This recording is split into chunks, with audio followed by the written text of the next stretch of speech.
Welcome to current affairs with Amit Shukla. તો આજે છે 30 ડિસેમ્બર। તો 30 ડિસેમ્બરના ઇતિહાસથી આજના દિવસના ઇતિહાસથી ચર્ચા કરીશું જે તમારી પીએસઆઈ અને કોન્સ્ટેબલની પરીક્ષામાં બની શકે। તો એનો જ સંદર્ભ છે। ઓકે, તો આજના દિવસની ચર્ચા કરીએ 30 ડિસેમ્બર 1971 ના રોજ વાત કરી ડોક્ટર વિક્રમ સારાભાઈજીની પુણ્યતિથિ છે। અચ્છા, જે ભારતીય અવકાશ કાર્યક્રમના પિતા, father of Indian space programme, સાથે સાથે જો વાત કરીએ ઈસરો, પીએરએલ અને આઈઆઈએમ અમદાવાદના સ્થાપક। વર્ષ 1972 માં જો વાત કરીએ મરણોત્તર પદ્મ વિભૂષણ સન્માન મળ્યું। જેમનું અવસાન જો વાત કરીએ કોલમ કેરળ, રાઈટ, જે થુંબા સેન્ટર છે। તો આ પોઈન્ટ જરૂર ધ્યાનમાં રાખો વિક્રમ સારાભાઈ થી। ત્યાર પછી આજના દિવસના ઇતિહાસમાં કનૈયાલાલ મુનશી સાહેબ, જેમનો જન્મ 30 ડિસેમ્બર 1887, ઘનશ્યામ, જેમનું ઉપનામ ભરૂચના પનોતા પુત્ર અને ભારતીય વિદ્યા ભવનના સ્થાપક।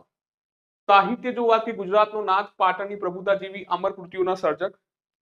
વન મહોત્સવ, ભારતમાં જે વન મહોત્સવની શરૂઆત કરનાર પ્રણેતા કોણ હતા? કનૈયાલાલ મુનશી સાહેબ। સોમનાથ મંદિરના જીર્ણોદ્વારમાં પણ મહત્વનું યોગદાન છે કનૈયાલાલ મુનશી સાહેબ।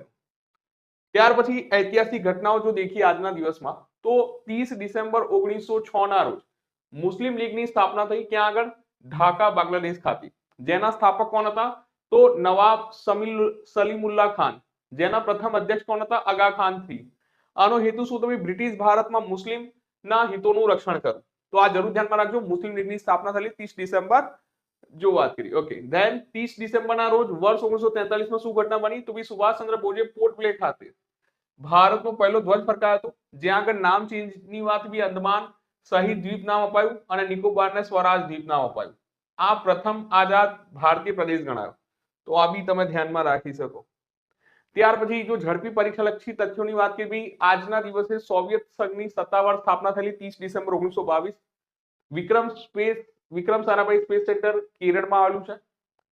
કનૈયાલાલ માણેકલાલ મુનશીએ ગુજરાત માસિકની પણ શરૂઆત કરાઈ હતી। જો અન્ય તથ્યોની વાત કરીએ તો જો 30 ડિસેમ્બર થી ટાઈમલાઈન દેખો તો કનૈયાલાલ માણેકલાલ મુનશી સાહેબનો જન્મ થયો 30 ડિસેમ્બર। મુસ્લિમ લીગની સ્થાપના થઈ 30 ડિસેમ્બર 1906। અંદમાન ધ્વજવંદન, આઝાદ હિંદ ફૌજની જીત 30 ડિસેમ્બર 1943 અને વિક્રમ સારાભાઈજીનું અવસાન 1971 30 ડિસેમ્બર। પરીક્ષા લક્ષી જો ચેકલિસ્ટની વાત કરી વિક્રમ સારાભાઈને પદ્મ વિભૂષણ કયા વર્ષે મળ્યો? 1972 મરણોત્તર। સ્વરાજ દ્વીપ કયા ટાપુનું નામ હતું? નિકોબાર। મુસ્લિમ લીગની સ્થાપના ક્યાં થઈ? તો ઢાકા।